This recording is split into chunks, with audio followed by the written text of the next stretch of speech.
নির্বাচনের দিনটার জন্য মানুষ অধীর আগ্রহে অপেক্ষা করছে জানিয়ে বিএনপির ভাইস চেয়ারম্যান শামসুজ্জামান দুদু বলেছেন, যত বাধা বিপত্তি আসে না কেন ফেব্রুয়ারির মধ্যে নির্বাচন হতেই হবে, এর সঙ্গে কোনো আপোষ নয়।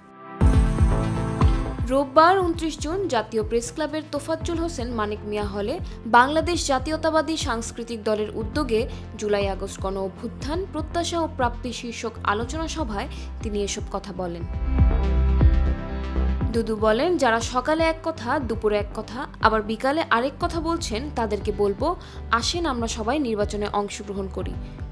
ত্রুটি বিচ্যুতি যেগুলো থাকবে আমরা বসে সমাধান করি, আর মানুষ যাকে ভোট দিবে সেই দল সরকার গঠন করবে। আসুন আমরা সবাই ঐক্যবদ্ধভাবে লড়াই করি।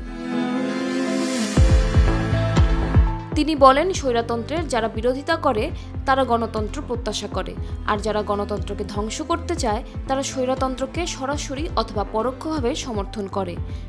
কিন্তু গণতন্ত্র উত্তরণের একমাত্র পথ হচ্ছে নির্বাচন, আর সেই নির্বাচনকে যদি বাদ দেয়া হয়, বিতর্ক করা হয়, তাহলে তো পরোক্ষভাবে স্বৈরতন্ত্রের পক্ষ হয়ে যায়। আমি কোনো দলের সমালোচনা করছি না, তবে সকলের মতামত থাকতে পারে। জামায়াতে ইসলামকে উদ্দেশ্য করে বিএনপির এই নেতা বলেন, নির্বাচন হলে আমি জানি কারা কত ভোটের অধিকারী। বাংলাদেশের সবচেয়ে পুরাতন পার্টি বিএনপির আগে তাদের জন্ম। পাকিস্তান আমলে হওয়ার পরেও পাকিস্তান আন্দোলন তারা সমর্থন করেনি। ইসলামিক রিপাবলিকেও তারা ২-৪টার বেশি আসন পায়নি। একা একা ইলেকশন করলে কয়টা সিট পান, আর বিএনপির সঙ্গে ইলেকশন করলে কয়টা সিট পান আমরা জানি আপনাদের অবস্থা। এখন ইলেকশনে গেলে যতটুকু আছে সেটাও থাকবে না।